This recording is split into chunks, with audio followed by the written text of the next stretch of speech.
He was born on an October evening in 1949 in a small red brick house in Long Branch, New Jersey, but it was in Freehold where he really started to breathe.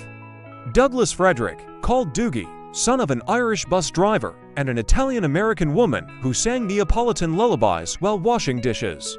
The house smelled of diesel, toasted bread, and the fear of not making it to the end of the month. At 13, his father gave him a Sears Silvertone acoustic for $29, the kind of instrument that sounds like an old creaking door, but carries all the blues of the world inside it.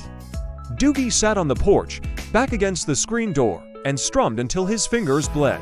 No teacher, no lessons, just the AM radio spitting out Elvis, Hank Williams, and the early Stones when the signal was good.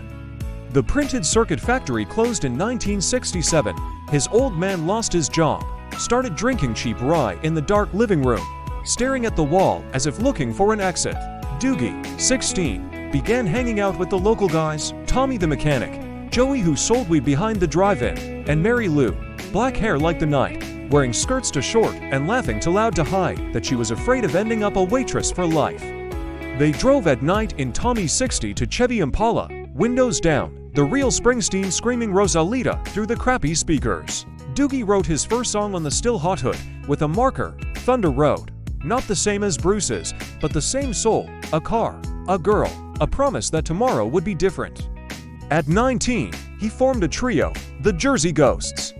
Shaky drums, bass stolen from a pawn shop, and his guitar crying like a beaten dog. They played in the bars of Asbury Park, at the Upstage Club, later at the Stone Pony, nights where the beer was warm, the stage slippery with sweat, and 50 people were enough to shake the walls.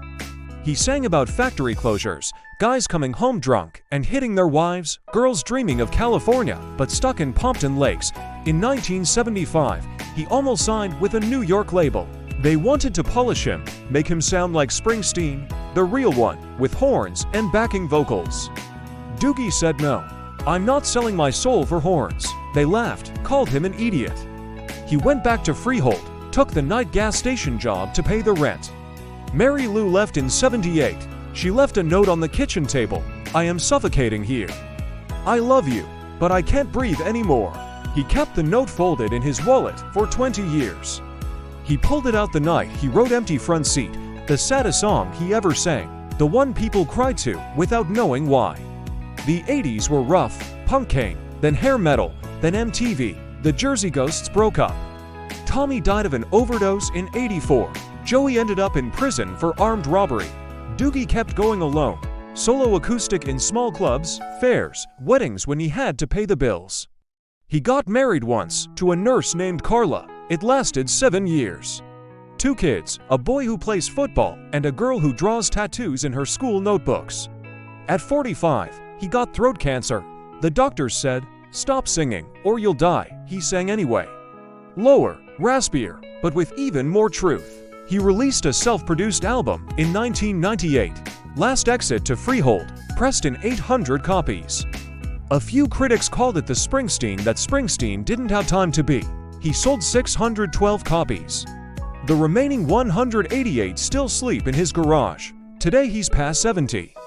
Gray hair, back that cracks when he bends to plug in the amp, gnarled fingers that slip on the strings. He still plays every Friday night at the Blue Moon Tavern, to streets from the old factory. 50, 60 people come. Old workers, young ones discovering his songs on YouTube, girls who were in love with him at 17 and now come with their grandchildren.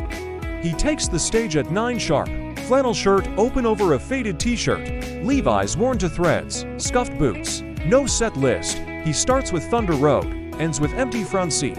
In between, he tells stories. The night Mary Lou left, the night Tommy cried in his arms after losing his daughter, the morning he saw his father smile for the last time before dying. And at the end of the show, when the sweat is still running down his forehead and the last note hangs in the beer and nostalgia-filled air, he grabs the mic, voice cracked but clear. "Listen to me for a second, folks. You come here, you drink your beers, you sing along to these songs that talk about your lives, my mistakes, our roads that cross and part. If what you heard tonight touched you, even just a little, then do me a favor. Put your thumb on that damn like button. It's nothing to you, but it's everything to me. And if you want to keep riding together, subscribe to this channel. Hit the button, Turn on the bell if you don't want to miss the next mile. Because the road is long, and I'm not ready to finish it alone. Stay in the car with me. We'll meet at the next chorus. Come on. Do it right now, before the lights go out. He puts the mic down.